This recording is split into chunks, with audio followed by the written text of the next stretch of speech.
Hello, everybody. Welcome to the Beacon Film Podcast, which is still lacking a name. I'm Liam Newberry, and with me as ever is Jay Simonian and Charity Alfaya. I went to go see Coco, and they rewatched The Book of Life so that we could compare and contrast it. I'm too lazy to rewatch it, and they couldn't go to see the new one. So we have a cut-up podcast for you today. Also, I'm sick. Jay, why don't you introduce The Book of Life first, since it came out first? Wow. The Book of Life came out in 2014. Its director was George R. Oh my god, I'm gonna butcher that last name. Spanish name. It's a Spanish last name. Gutierrez, right? Yeah, I think so. Yeah. Yeah, I think that's how you pronounce it. Starring Diego Luna, Zoe Saldana, and Channing Tatum. Oh, hey. Also featuring Ice Cube and Machete. Featuring Ice Cube. It's Danny Trejo. Did you know Ice Cube was in The Book of Life? I did not, but now I cannot unknow that. So, why don't you give a short plot summary for those who don't know? So The Book of Life is basically a love triangle between a girl and two guys. One of them actually faces death in order to save her, and so when he dies, he goes down into the underworld, which isn't really the underworld, but like that's Land of the Dead. Land of the Dead, yeah. And it's really cool because the whole story is based on a story. Like the whole story is based on a story, and they're all wooden figures. It starts in a museum, doesn't it? Yeah, I forgot about that. Starts in a museum. Coco just released by Pixar, and that was that's obviously it's 2017, so that's the year it came out. Yeah. It was directed by Lee Unkrich, who I've never heard of, but who the guy who directed Book of Life has been plugging for a long time. Apparently they know each other or something. Professional connections. It stars Anthony Gonzalez and Jesus Christ, Gael Garcia Bernal, I think is how you pronounce his name. But you know what? I'm white, so I'm not really just stupid Americans. Yeah. And this one it follows the whole going into the underworld story, but this one's a bit different. This kid is part of a family who despises music because an ancestor of theirs was a musician and left the family, and so they reject music, except for this one kid several generations later who loves it. And so in order to make his dreams come true, he steals the guitar of a famous Latin musician, which transports him to the underworld, and he has to go through all these hoops he has to jump through all these hoops to, get back to the land of the living. And along the way, he discovers some secrets about his family, which are, and how family is important. So, on its surface, it's just it's a light tale about a kid learning, to follow his dreams of music. But really, it's more of a familial tale about how love is. But it is very similar. And when they pitched the idea of Coco, everyone who watched The Book of Life was like, "This is complete garbage," and just a remake. Because also in The Book of Life, there's Manolo, who loves music, but his family despises it because they're all bullfighters. And so since they're all bullfighters, It's like, you have to follow the family tradition. In Coco, they're shoemakers, but it's the same thing. Same thing. Yeah. That's why it's not the same thing. Don't bullfight with a shoe. But, but that would be bad. Just a bull coming at you, just throw a shoe at it. I mean, it might work. You don't know. Maybe if you use stilettos. Stilettos may work. But yeah, I think stylistically it's very similar. Of course, the whole wooden doll thing is uniquely. That was what I found really nice about it. How would you surmise the Book of Life's art style? Because you're a visual artist, you can sort of skim that. It's very bright and very colorful. Yeah. Also, the style, the fact that it goes back and forth from the real world, from the kids being in the museum and being told this story, to the wooden characters that they are. Yeah. And it's really cool to see the fact that Manolo has a wooden guitar and he had his name like carved in it. Yeah. I was like, is that how they get tattoos? They just carve themselves because they're made out of wood? Yeah. I think that the whole bright and colorful thing, that's just a staple of Mexican. The Day of the Dead. Yeah, of the Day of the Dead in general. Because, that's what ultimately both of these movies celebrate. The Book of Life is a tale of how the Day of the Dead began, and Coco is sort of uses the Day of the Dead as not a MacGuffin, but a framework to work around. And I think that's really important to consider.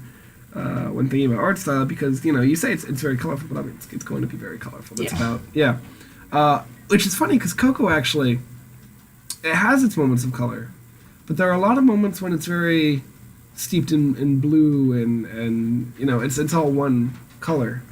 There's a scene when the main character Miguel he gets his guitar in the underworld, and there's a scene there where they're like in this place where the people who don't have families go in the land of the dead because they can't visit because the families don't put their picture on the whatever. They visit some curmudgeonly old dude, and his house is all shades of blue. And there's one very striking moment of orange. And blue and orange, obviously, they're complementary colors. Yeah. So that really, I was watching the trailer, and I remember, I think there was the scene where he was first getting the guitar in the trailer, and it kind of like had a cast of blue because it was at night, and once he stroked the guitar, there was like orange flakes. Yeah. That's very symbolic, in a sense, of the complementary colors. Yeah, because I can tell that they use it a lot in the movie just by the trailer. They do use it a lot. Yes. Yes. The flower petals are how you connect the living world to the land of the dead. So it's important for that. So what do you say to people who say that Coco is just a ripoff of the Book of Life? Because I thought they were actually very different movies. I mean, I haven't seen Coco, so personally I think it might be a ripoff, but I also don't have the money to go see it. That's true. But if you look at the Twitter feed of the guy who directed the other one, George or Jorge, Jorge R. Gutierrez, he liked it. He really did. He was supporting it, and he thought that he thought that it was important that everybody go to see it because it really embraces Mexican culture. Do you think Book of Life, and obviously neither of us are Mexican, so that doesn't really help, but do you think that Book of Life does a good job of, from what you know about Mexican culture, reflecting that in its movie? Yes, very much so. Yeah? Yeah, especially when they did the graves, like in the beginning when they were showing the Day of the Dead, and like all the kids were very young, how it showed them and had the gravestones and the bread. Because my grandmother actually went to Mexico, and the graves were actually like that, how they were elongated. So, yeah. And had bread all around it. Like, it was very nice to see. They're very colorful, too. Yeah. Very nice. That's the whole point. I always picture Mexico like Day of the Dead being like a New Orleans funeral, where they're just like, they're playing music, and they're just like having a grand old time, getting super drunk, and it's like, I think that Coco, from what I know about Mexican culture, even like the spirit guides are a very important part of that. And I know I have a couple of friends who come from that heritage who have like these little statues of the spirit guides, and so I was like, that's it's cool that they included that kind of thing into and I guess it goes with the whole theme, of course, but. I'm not sure how Book of Life did with the culture and everything, obviously, because I'm American. Yeah. But they did have covers of very popular songs. Yes, they pop did. Songs, yes. Which are not Mexican. I thought that was hilarious. Yeah. Actually, looking at the soundtrack of both movies. Go ahead. Go. I loved the details that they put. Like, they had the guy who controlled the Dark World. Yeah. With the Forgotten People. The Forgotten Realm, or whatever it's called, yeah. His eyes were mini skulls, and I thought that was amazing. Weren't they? Yeah. Like, his pupils were skulls, and everywhere he looked, the skull would turn.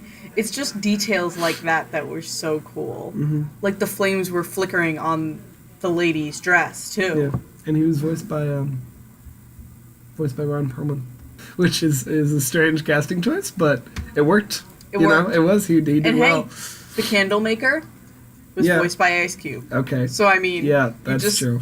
I just pictured Hellboy as Zubaba. What was his name? It was something like that. It starts with an X. That's all I can tell you. Here we go. Zabalba, or however you pronounce that. Zabalba. Yeah. No, Hellboy and Zabalba. It's funny to me. I think that the soundtrack of Coco is all mariachi music. It's all, what do you think of when you think of Mexican mariachi music? It's like, the Spanish guitar and the trumpet and the maracas. I think it did a really, really great job of I think the movie did a really good job of sort of reflecting that Mexican mariachi feel that you get. Like when you listen to like Latin singers and stuff, because I listen to a ton of different types of jazz, and included in that is bossa nova tunes and Latin stuff, and you get a lot of the things that you hear in Coco. You know, the Spanish guitar with the trumpet and everything.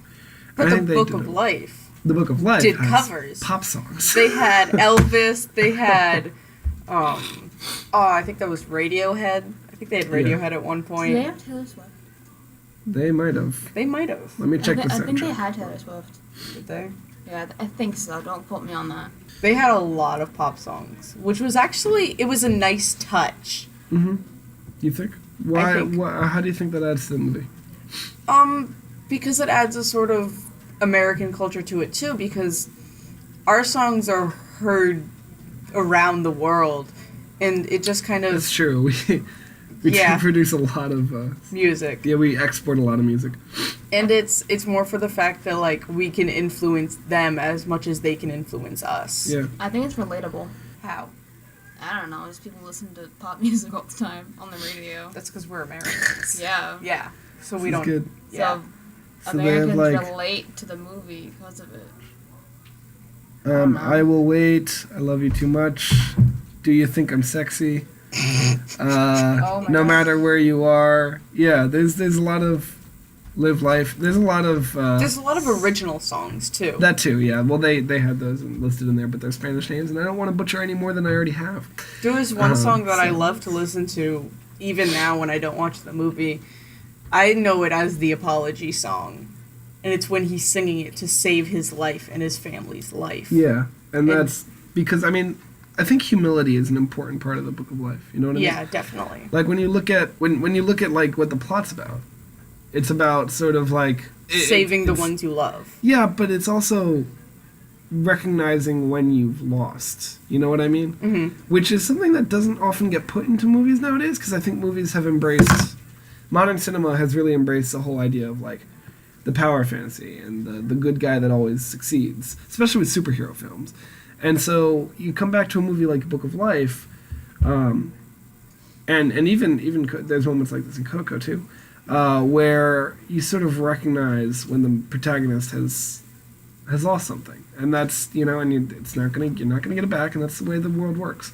And I think that's an important part of both movies, and Should be put into more movies. I think it should be, yeah. And I think that's why we enjoy both of these movies so much. I think that'll about do it for us today. I think we did a pretty good analysis of the two movies. Go see both of them. Yep. Highly recommend The Book of Life. We Yeah. watched in Miss Maury's class. I'd recommend Coco as well. I think Pixar really, they Was the dog good? tapped into Was the dog a great. good Dog was touch? excellent. Love the good dog. I'd love not naming my dog Dante. I love the Divine Comedy. I think it's a great book, and the dog's name in the movie is Dante, and I was like, it's a good name. It's a good They're name. hold on to that. But yeah, I think Pixar really stepped it up for Coco. Like I didn't like Finding Dory that much. I loved And so I was I like, love it. no, I didn't like it that much. And so I thought was, maybe Pixar's kind of losing it, but I think they really made it back with Coco. I think they really I think they finished go 2000 through good and bad times. Yeah, Pixar. they finished 2017 strong, put it that way. Anyway, that's our look at Coco and the Book of Life, so thanks for listening. Bye. Bye.